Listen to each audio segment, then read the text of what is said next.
तो देखो, the Batman movie को रिलीज हुए काफी दिन हो गए और मूवी बहुत ही ज्यादा अच्छी है। मूवी को काफी अच्छा रिस्पांस मिला। इस मूवी ने बहुत सारे एस्पेक्ट्स में अच्छा परफॉर्म किया और इसी कारण इसे बहुत अच्छे रिव्यूज भी मिले। कुछ लोग तो इसे greatest super hero movie of all time भी बोल रहे हैं और कुछ लोग इसे नोलन की डार्क नाइट ट्रिलॉजी से भी कंपेयर कर रहे हैं। तो इसी वजह से मैं इस वीडियो में ये डिस्कस करूंगा कि कैसे मैट रीव्स की the Batman movie Christopher Nolan की द डार्क नाइट मूवी से अलग। और अगर आपने इनमें से कोई भी मूवी नहीं देखी है तो स्पॉइलर अलर्ट, क्या कर रहे हो, जाके देखो फिर वापस आके ये वीडियो देखना।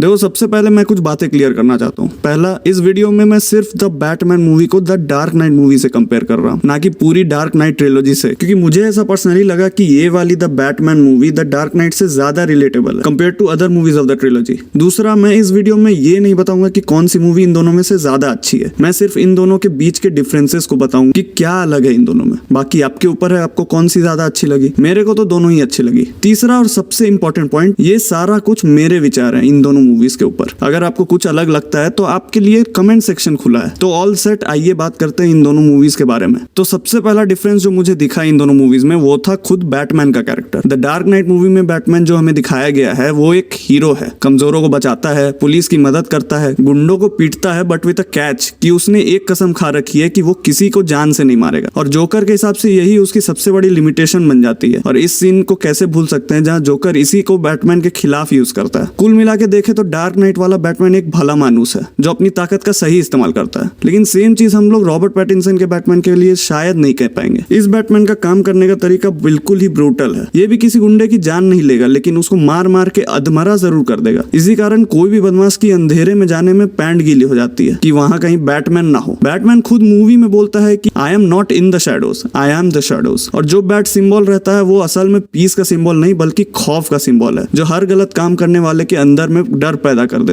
पूरी मूवी के दौरान हमसे यही सवाल किया जाता है कि क्या बैटमैन सच में एक हीरो है, क्योंकि जिस तरह से वो ऑपरेट करता है वैसे जनरली किसी भी हीरो को करते हुए नहीं देखा होगा।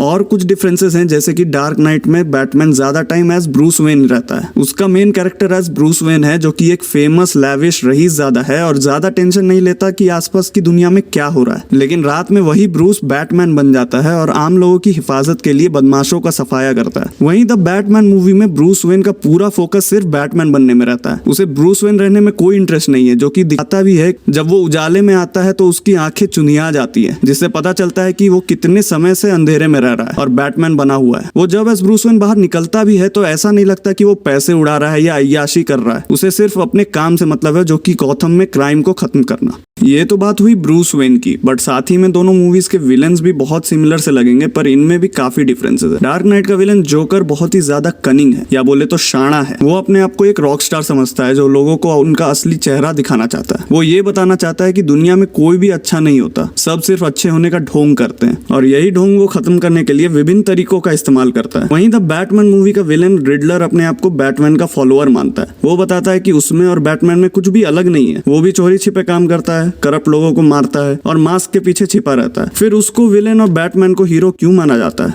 इसके साथ ही उसको ब्रूस वेन से भी काफी चिढ़ है कि कैसे वो दोनों ही बचपन से ही अनाथ थे, लेकिन क्योंकि ब्रूस वेन के पास बहुत सारी दौलत थी इसी कारण उसे अच्छी परवरिश मिली, वरना वो भी रिडलर जैसा ही बन जाता। और जब बैटमैन के सामने वो ये सब बोलता है तब कुछ टाइम के लिए ऐसा लगता भी है कि शायद रिडलर को पता है कि ब्रूस वेन ही बैटमैन है। एक और डिफरेंस जो काफी ज्यादा पॉइंट आउट हो रहा था वो था एल्फ्रेड का कैरेक्टर। डार्क नाइट का एल्फ्रेड थॉमस वेन का बटलर रहता है, जो कि उनके मरने के बाद ब्रूस वेन का बटलर बन जाता है। वो बचपन से ही उसका देखभाल करता है, उसकी जरूरतों को पूरा करता है, उसकी हर चीज में मदद करता है, लेकिन अपने औकात को कभी नहीं भूलता कि वो एक बटलर ही है। भले ही उसने बचपन से ही ब्रूस को पाला पोसा हो, लेकिन वो फिर भी ब्रूस से नीचे ही रहे, और ना ही वो ऐसा दिखाता है कि वो उससे बड़ा है। वो हमेशा दब के रहता है। लेकिन वहीं द बैटमैन का एल्फ्रेड एक तरह से ब्रूस का फादर फिगर की तरह रहता है। वो भी बटलर ही है, सारे काम वो बटलर वाले ही करता है, लेकिन वो ब्रूस को अपने बच्चे जैसा मानता है। उसके गलतियों पे उसे डांट भी देता है। एक बार तो ब्रूस खुद बोल भी देता है कि आप मेरे पिता नहीं हो, फिर भी मेरे पिता बनने की कोशिश करते हो। एल्फ्रेड यहाँ भले ही बटलर हो, लेकिन उसका relationship with Bruce more like father son जैसा ही है, जिसे मूवी में भी काफी अच्छी तरीके से दिखाया गया है।